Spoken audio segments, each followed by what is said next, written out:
Let it end, let it hurt, let it heal, let it go. We all go through pain in life. It's a universal truth. Whether it's a relationship that fell apart, a career that didn't go the way we hoped, or a loss that left us broken, we all carry something. But here's the thing, carrying pain isn't a sign of weakness. It's a sign of humanity. It's a sign that we've lived, loved, and learned. The key to growth, however, is not holding on to that pain forever. Today, I want to talk about 4 simple yet powerful actions we can take to move beyond what holds us back. And it all starts with learning to let it end. Sometimes the hardest part of life is recognizing when something needs to come to an end. We resist the idea of endings because it feels like failure, like something has been lost. Yet, what if we saw endings not as failures, but as necessary steps in the evolution of our lives? Every ending, no matter how painful or uncomfortable, carries within it the seed of something new. The truth is, endings are not the end of the journey, but the beginning of another chapter, one that may be more fulfilling, more aligned with who we are meant to become. There's a natural tendency in us to want to hold on to things, even when we know deep down that it's time to let go. Whether it's a relationship that has run its course, a career that no longer brings us joy, or an idea about who we are that no longer serves us, we find ourselves clinging to what we know, even when it's not right for us anymore. This attachment can come from fear, the fear of uncertainty, the fear of starting over, the fear of failure. It's hard to accept that what was once part of our life, what we once cherished, must now end. But in order to grow and evolve, we must learn to embrace endings rather than resist them. When we're in the middle of an ending, it often feels like everything is falling apart. The future seems uncertain, and we may question our worth, our choices, and our path. It's easy to fall into a mindset of loss and grief, thinking that something important has been taken from us. But the reality is, the universe doesn't take away without giving back. Every ending creates space for new beginnings, just as the fall of leaves creates space for new growth in the spring.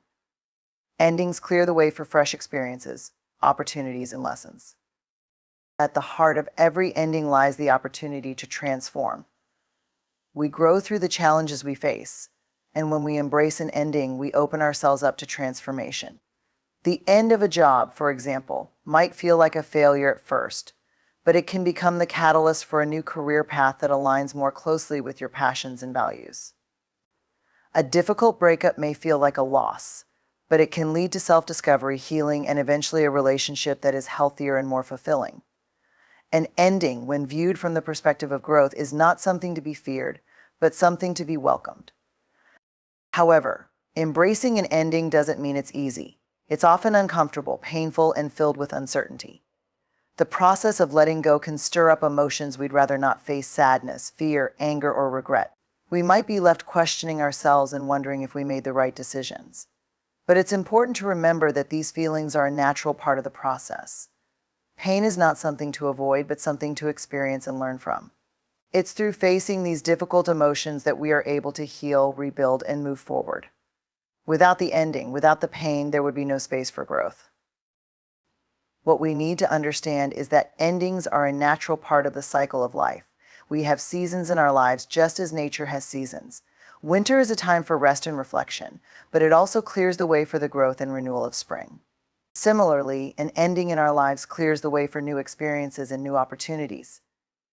We may not always see this in the moment, but when we allow ourselves to trust the process, we come to understand that each ending is simply preparing us for something greater. Endings can be particularly challenging when we've invested a lot of time, energy, and emotion into something or someone. We may feel that letting go means we've wasted all that effort. But here's the truth: nothing in life is wasted. Every experience, every relationship, and every decision teaches us something valuable. Even if the outcome wasn't what we expected, the lessons we've learned along the way are invaluable.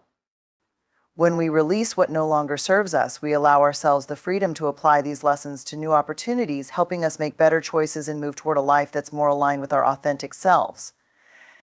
The key to letting go of what must end is trust. Trust that the ending is not the end of the road, but a necessary step to get to where you need to be. Trust that the universe, life, or whatever you believe in has a greater plan for you than you can see in this moment. Trust that something better is on the horizon. The uncertainty that comes with endings can be intimidating, but it is also the space where transformation happens. When we let go of what is familiar, we open ourselves up to new possibilities. It's only when we release our grip on the past that we can fully step into the present, ready to embrace the future. Learning to let go is one of the most powerful acts of self-love and self-care we can practice. It's an act of honoring ourselves and our journey. It's acknowledging that we deserve to evolve, that we deserve better, and that we are capable of handling the challenges that come with change. When we resist endings, we hold ourselves back from experiencing life fully. But when we let go, we make space for new adventures, new dreams, and new experiences that align with who we are becoming. In the end, endings are not to be feared. They are to be embraced. Every ending is an invitation to begin again, to shed old layers, to grow, and to move forward into the next chapter of our lives with hope, courage, and excitement for what's to come. So let go of what no longer serves you. Trust the process and know that when something ends, something beautiful is waiting to begin. There's a tendency in all of us to avoid pain. It's instinctual.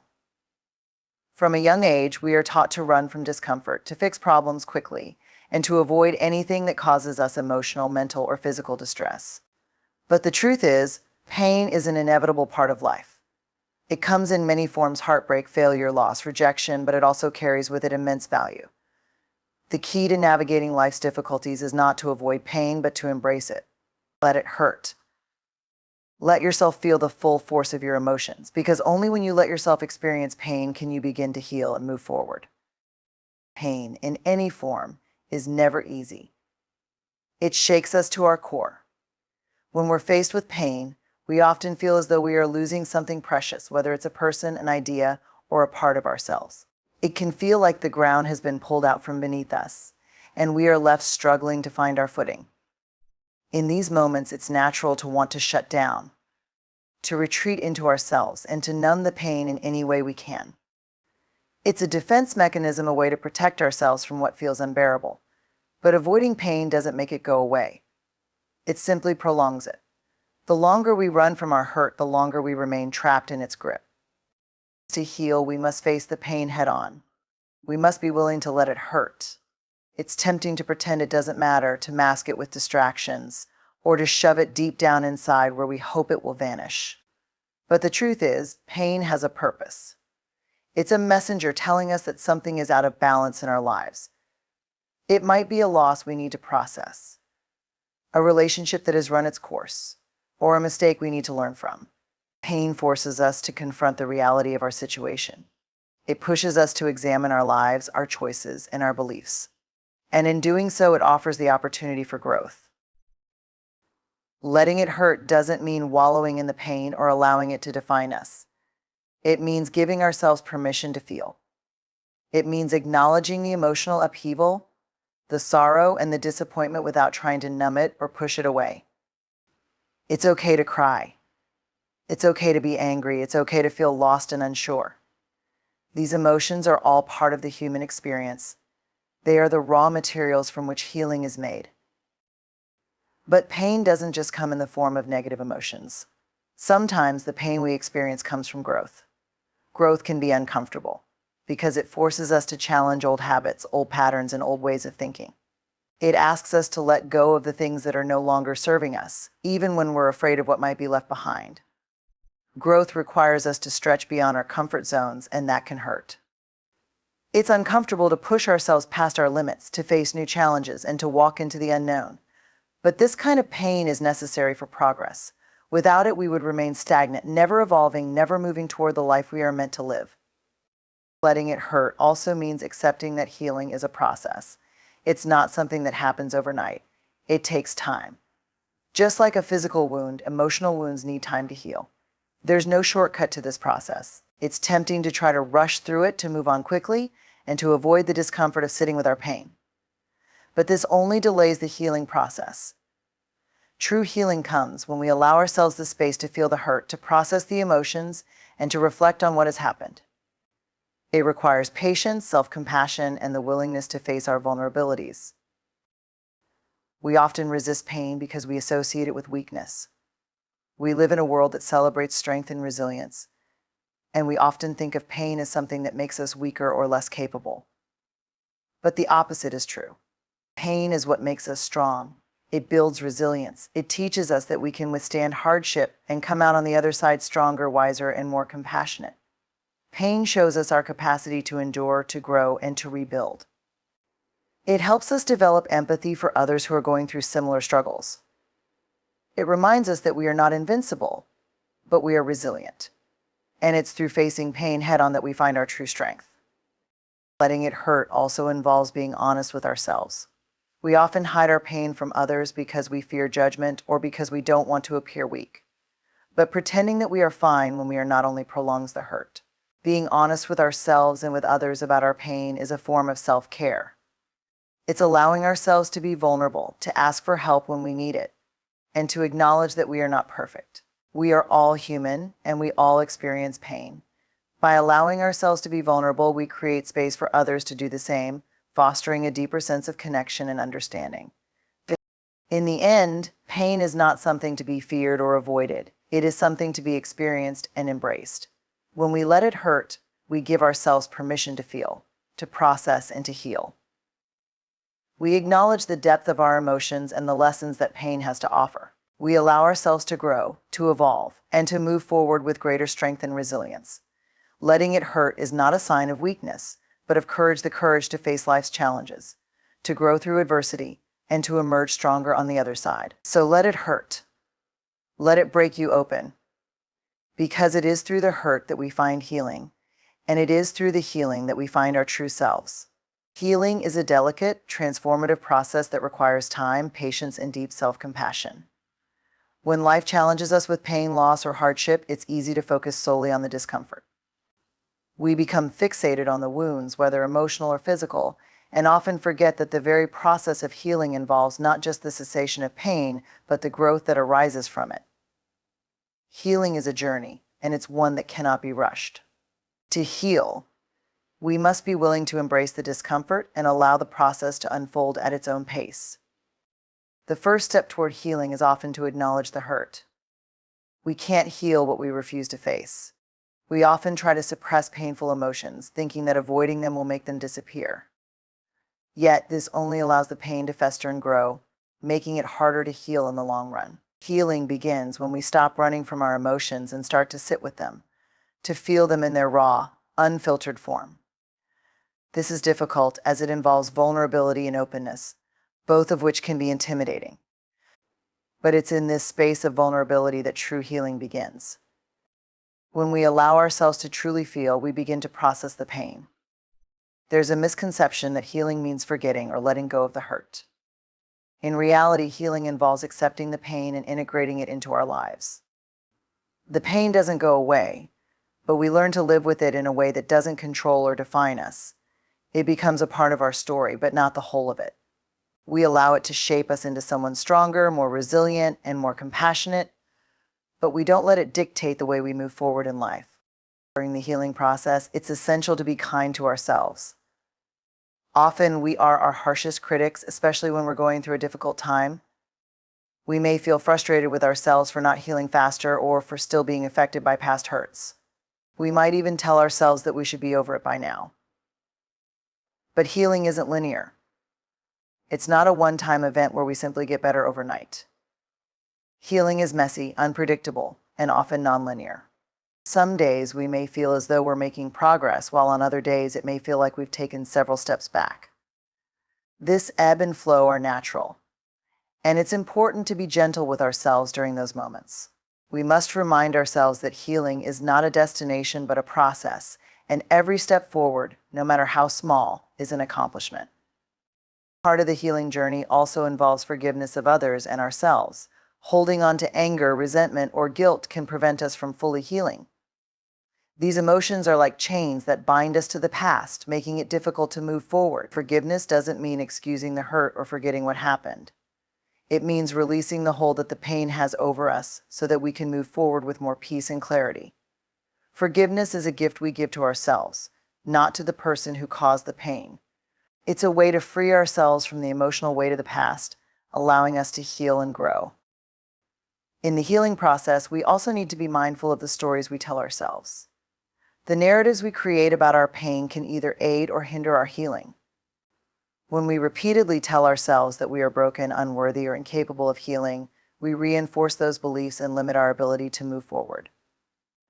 On the other hand, when we shift our perspective and view ourselves as resilient, capable of growth, and deserving of healing, we begin to align ourselves with that truth.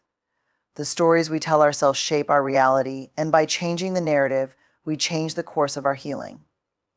Healing is not only about overcoming the past, but also about preparing ourselves for the future.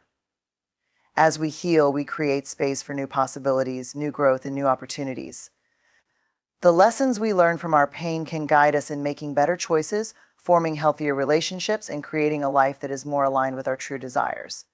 While healing often involves looking back and processing past wounds, it also requires us to look forward with hope and faith in the future. The process of healing clears away the emotional clutter and opens up the space for us to step into the future with a sense of possibility and excitement. During the healing process, it's important to surround ourselves with support.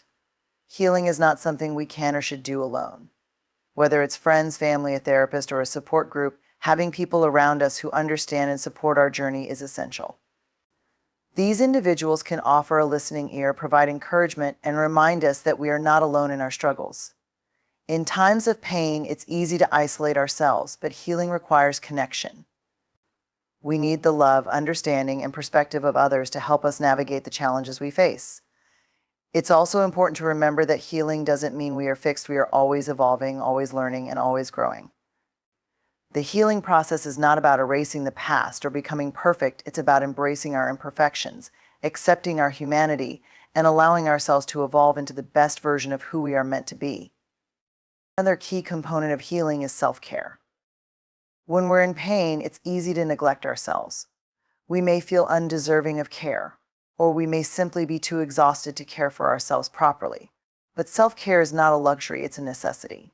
Taking care of our physical, emotional, and mental health is a crucial part of the healing process.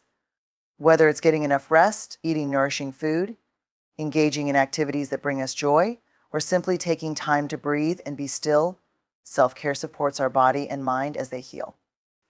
It reminds us that we are worthy of love and care, especially during our most vulnerable moments.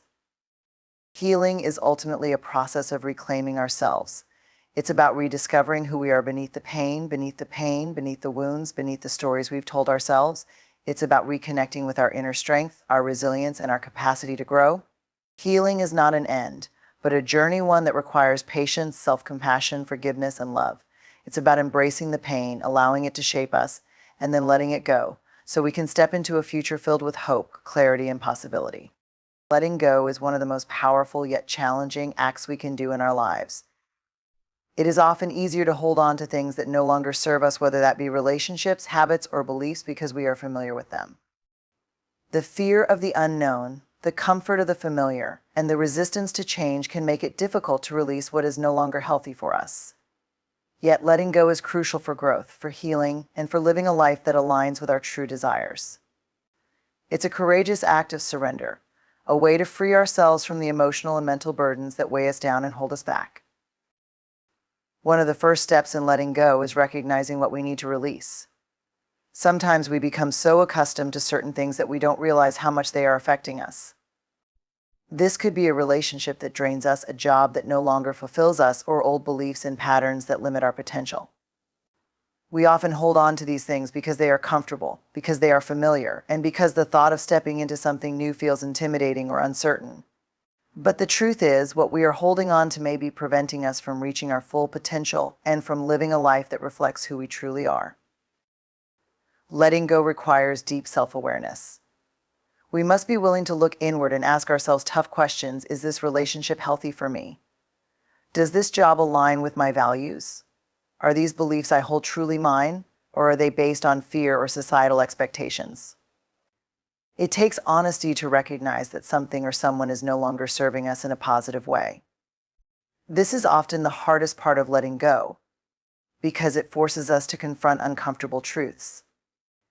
It's much easier to stay in the familiar, even if it's not fulfilling, than it is to step into the unknown, where growth and change lie. Once we have identified what we need to let go of, the next step is to make peace with the fact that releasing it is necessary. We often resist letting go because we fear the unknown. We fear what will happen if we release something that has been a part of our lives for so long. This could be the fear of losing a sense of security, the fear of being alone, or the fear of failing. But these fears are often rooted in uncertainty and the illusion of control. We hold on because we believe it is safer, but in reality, holding on can prevent us from experiencing the freedom and growth that comes with letting go. It's important to understand that letting go is not the same as giving up. It is a choice to free ourselves from what is no longer beneficial. It's an act of trust in ourselves, in life, and in the process of growth. Letting go also requires us to confront our emotions. When we release something that has been a part of us, we may feel sadness, grief, or loss. It's natural to feel a sense of mourning when we let go of something that we've invested time, energy, or love into. But it's important to acknowledge and feel these emotions instead of suppressing them. Grief is a natural part of the letting go process, and it must be felt in order to be healed. Trying to avoid or numb the pain will only prolong the process. It's through allowing ourselves to feel the sadness, anger, or fear that we can eventually release it. These emotions are signals of the attachment we have, and by processing them, we can free ourselves to move forward. Letting go is also about forgiving ourselves and others. Often we hold on to things because of past hurts, resentments, or guilt. We may feel that by holding on to these emotions, we are protecting ourselves or maintaining control. But in reality, holding on to past pain only keeps us stuck in the past. Forgiveness is the key to freeing ourselves from these emotional chains. Forgiveness is not about excusing someone's behavior or forgetting what happened. It's about releasing the grip that past hurt has on us so that we can move forward. It's about letting go of the desire for revenge, for answers, or for justice, and instead choosing to reclaim our peace. Another important aspect of letting go is trusting the process. When we release something, it can feel like we are losing a part of ourselves. This is especially true when we let go of a person or situation that we have been deeply connected to.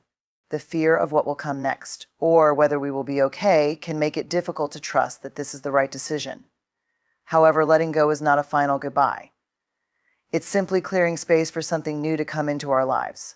Trusting that the universe, God, or life itself has a plan for us is essential in this process. Often, when we release something, we make space for something better, something that is more aligned with who we are now and where we are going. Letting go also means releasing the need for perfection. We often hold on to things because we believe that if we just try harder, fix it, or make it work, it will get better. But not everything is meant to work out, and not everything is meant to last. Sometimes the best thing we can do is to walk away, to acknowledge that something has served its purpose, and to allow ourselves to move on. Accepting that imperfection is a part of life frees us from the pressure to fix everything. It allows us to embrace the flow of life and to trust that we are on the right path, even when things don't turn out the way we expected. Letting go is not a one-time event, it is a continual practice. As we grow, as we change, and as life presents us with new challenges, there will always be things to let go of. We must continually evaluate what is serving us and what isn't. We must be willing to release old patterns, beliefs, and attachments that no longer align with the person we are becoming. Letting go is not a sign of weakness or failure, it is a sign of strength, growth, and wisdom.